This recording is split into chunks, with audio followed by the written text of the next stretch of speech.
In a climate-controlled room in the Yale University Library sits a Tibetan painting 4 centuries old. It shows 58 deities with fangs, flame, and necklaces of skulls. Beside it hangs a second painting, 42 calm faces. Together they are not decoration. They are a map. The text they illustrate, the Bardo Thödol, was never meant to be read by the living. It was read aloud to the dying, and then to the corpse, for 49 days.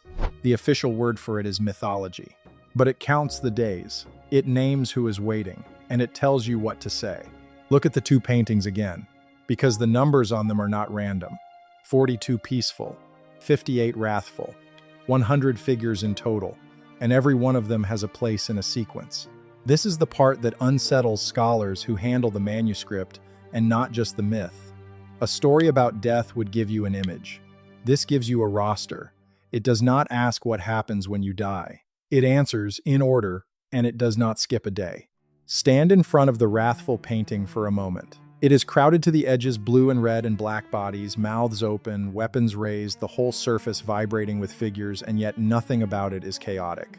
Each deity sits in an assigned place, ringed by flame, exactly where the accompanying text says it belongs. The peaceful Thangka beside it is the opposite in mood and identical in logic. Serene faces in tidy ranks, everyone fixed by position. These were not painted to be admired. They were painted to be recognized visual crib sheets for a route the viewer was expected, one day, to walk in the dark. You were told this was a book. It is closer to a script, the kind an actor is handed, with cues and lines and stage directions. In Tibetan, its name is Bardo Thödol, and the standard reading treats the whole thing as symbol. The deities are projections of the mind. The journey is a poem about letting go. The terrors are metaphors for the ego dissolving. That reading is elegant.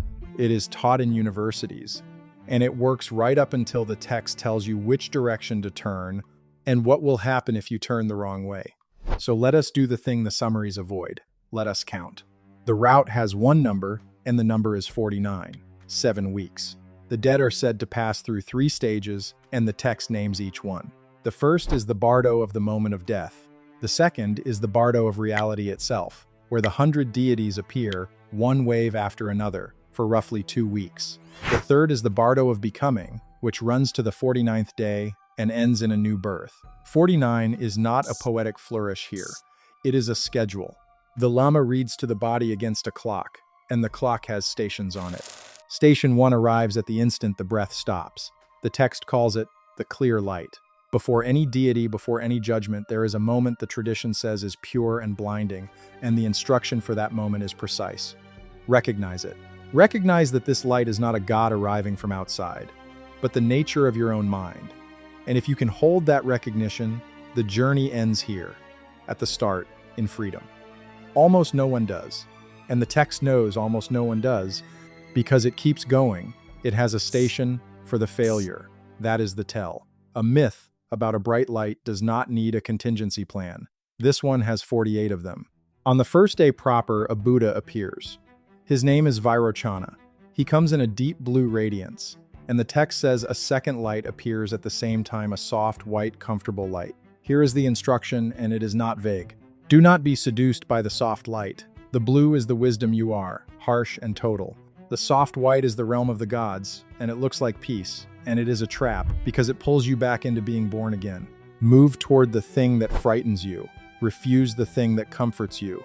That is the required action at Station 1, and the penalty for getting it wrong is written down. Another turn of the wheel. Notice what just happened.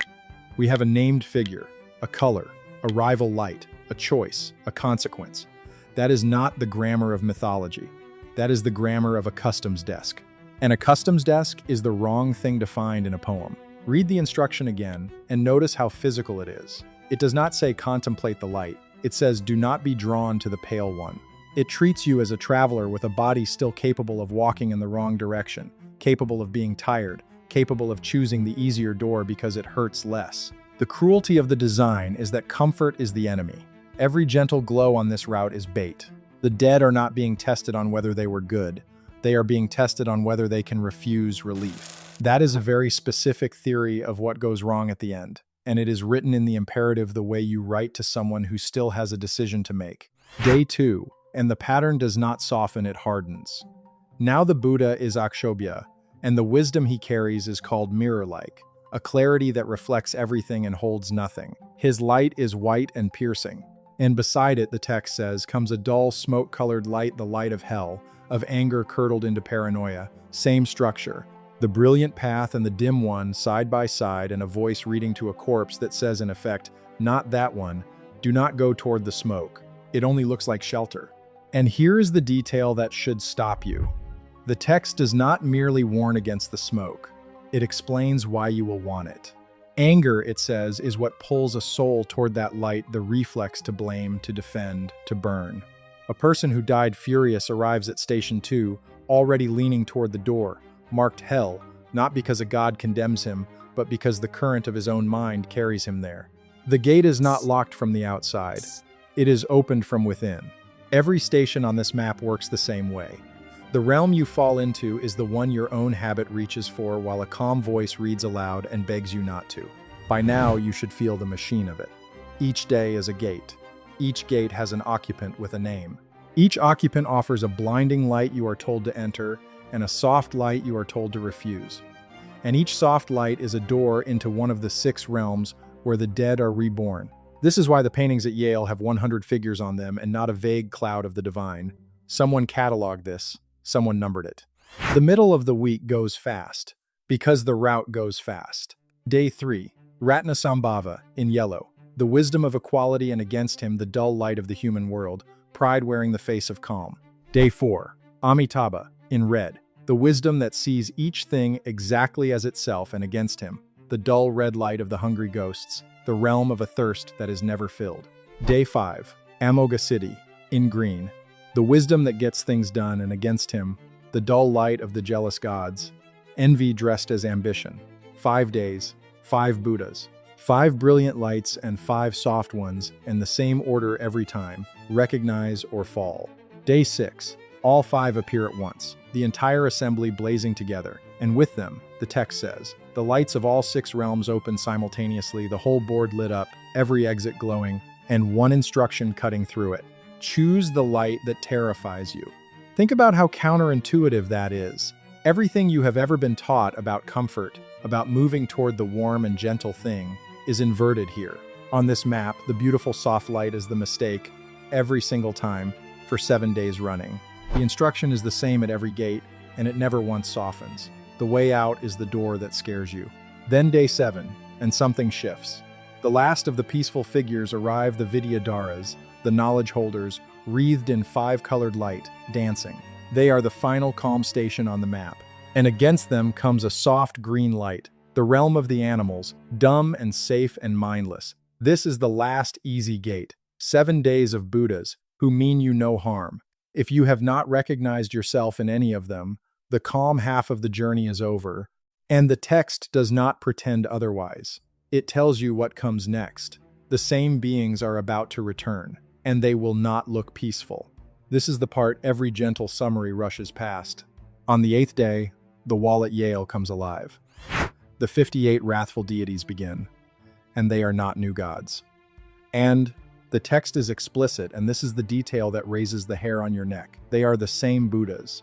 Vairochana, Akshobhya, all of them, returning now with fangs, with flame for hair, with strings of severed heads and cups made of skulls, drinking blood, roaring. For 7 days they come, more terrible each day, and the instruction never changes. Do not run. These are not demons sent to punish you. They are your own mind, the text insists, wearing the only faces that can still reach you now that the beautiful ones have failed. Recognize them, and even here, on day 12, on day 13, you are free. Flee them, and the terror herds you, exactly where terror always herds the living downward, toward a door, toward birth. And the roster of them is cataloged as precisely as the peaceful days were. The 58 are not a mob. The text sorts them. First, the great Herukas and their consorts, locked together. Then 8 goddesses called the Karama.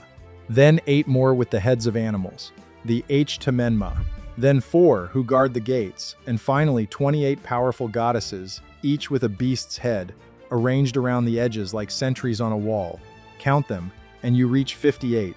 That is the number painted at Yale, and it is the number the text names, and the agreement between the painting and the page is the whole problem in miniature. Someone did not just imagine a horde of demons. Someone assigned them ranks and positions and held to the count, so exactly that a painter 400 years later could set everyone in its place. Sit with what the document is doing. It took the most comforting images a dying person could be given, Buddhas of light and mercy, and it scheduled their transformation into nightmares, day by day, and it wrote the calm voice that is supposed to talk you through it. That is not a poem about death. That is a survival manual for a place the writer seems to believe is real enough to need one. So where does a document like this come from?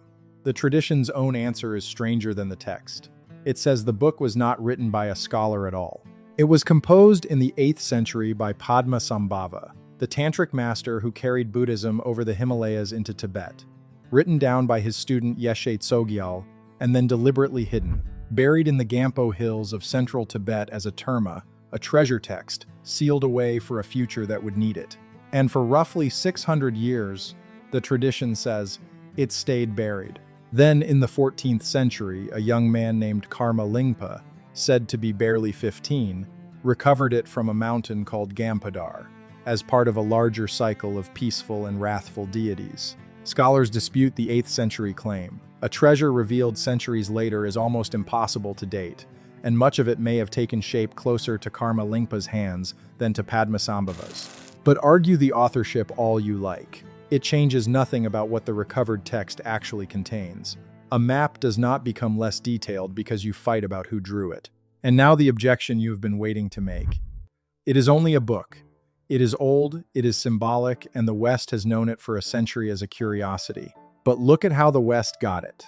Because the name you know it by is itself a mistranslation with a motive. When Walter Evans Wentz published his edition in 1927, working from a translation by the Tibetan scholar Kazi Dawa Samdup, he called it the Tibetan Book of the Dead. He chose that title deliberately to echo the Egyptian Book of the Dead, because it would sell to a Western audience already fascinated by mummies and tombs. But the Tibetan title says nothing about the dead. Thödol means liberation through hearing. It is named for its own method, a text you recite so that a listener who can no longer speak might still be freed. The book was not named after death. It was named after the act of reading it to someone. That is a strange thing to name a myth after. It is the natural thing to name a set of instructions after. And Evans Wentz's version, the one that made it famous, was incomplete. It was partial, filtered through his own theosophical ideas, missing sections. The first complete, unabridged English translation of the full cycle did not appear until 2005, nearly 80 years later. For most of the time, the West thought it understood this text. It was reading an abridgment of a document whose missing pieces were the procedural ones.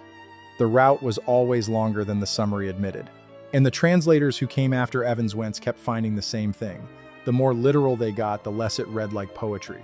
When Francesca Fremantle and the Tibetan teacher Chogyam Trungpa published their version in 1975, they treated the deities not as decoration, but as precise psychological forces, each tied to a specific reaction. When Robert Thurman translated it in 1994, he rendered whole passages as direct address, a voice speaking to the traveler in the second person, telling him what to do. Over and over, the closer the English gets to the Tibetan, the more the thing sounds like someone talking to a person who is going somewhere. The softness was ours. We added it. The original hands you an imperative. Because the route does not end with the wrathful gods. It ends in a courtroom, and this is the station almost no one talks about. In the third Bardo, the Bardo of Becoming, the dead are said to stand before the Lord of Death. He holds up a mirror. In that mirror plays every act of the life just ended, nothing added and nothing hidden. And then the counting begins. White pebbles for good deeds, black pebbles for bad, tallied out one by one while the dead stand and watch. The text even anticipates the lie. It says the dead will try to deny the black pebbles, and it says the mirror does not care. This is not a sermon about judgment. It is a procedure for one. A mirror. A count. A verdict. Presented like evidence entered into a record. And the sentence that follows the verdict is not vague either. The count decides the door. A soul weighted with black is driven toward the lower realms. A soul weighted with white drifts toward the higher, but even the higher ones are still rebirth, still the wheel, Still failure by the text's own standard, because the only real success was recognition, days ago, in the light. The judgment is not the point of the route, it is the consolation prize for everyone who missed it. And the text says this plainly, which is the strangest editorial choice of all. A myth flatters its listener. This one tells the dead, in advance, that by the time they reach the courtroom they have almost certainly already lost. You do not have to believe any of it. Here is the controlled version of what can honestly be said. No one can prove a consciousness travels this route, and the tradition itself was carried for centuries as a hidden treasure text, revealed by a young Tibetan named Karma Lingpa in the 14th century. Its earlier history, a matter of faith rather than record. That is the honest caution. But set the metaphysics aside, and one fact remains, and it is not comfortable. When the great psychologist Carl Jung wrote his commentary on this text in 1935, he did not read it as a fairy tale. He read it as an unnervingly accurate map of the dying and disintegrating mind, which is a quiet admission that the thing reads less like a story someone invented and more like a report someone filed. And unlike the Egyptian tomb texts, sealed away with kings, this one is still in use. Right now, somewhere, a lama is reading these exact stations aloud over a body, on the clock, against the 49 days. Which brings us to the last station, and the text makes it the shortest. By the final days, the dead soul is drifting toward rebirth and the instruction narrows to almost nothing. You will see couples. You will feel yourself pulled toward a warmth, a shelter, a door, close it, turn away from the womb. That is the last thing the map says. Not a paragraph, a command. Because by now there is no time left for anything longer. The official reading has an answer for all of this. The deities are the psyche. The realms are states of mind. The 49 days are a meditation on impermanence, and the whole book is a mirror held up to the living, not a route walked by the dead. That reading may be right. It has held for 100 years, but it explains the imagery and it does not explain the procedure. It tells you why a culture might dream these pictures. It does not tell you why the dream comes with a schedule. A named officer at every gate, a required word, a stated penalty, and a contingency for each failure, all of it recited on a timer to someone who cannot answer back. The two paintings are still at Yale, under glass, 100 faces waiting in order. The text is still printed, still read, still unfinished in the places that matter most. The count is still 49, the stations are still named, and the instruction to turn away from the last door is still legible, still specific, still sitting there in a book we agreed to call mythology. The reading calls it a story about death.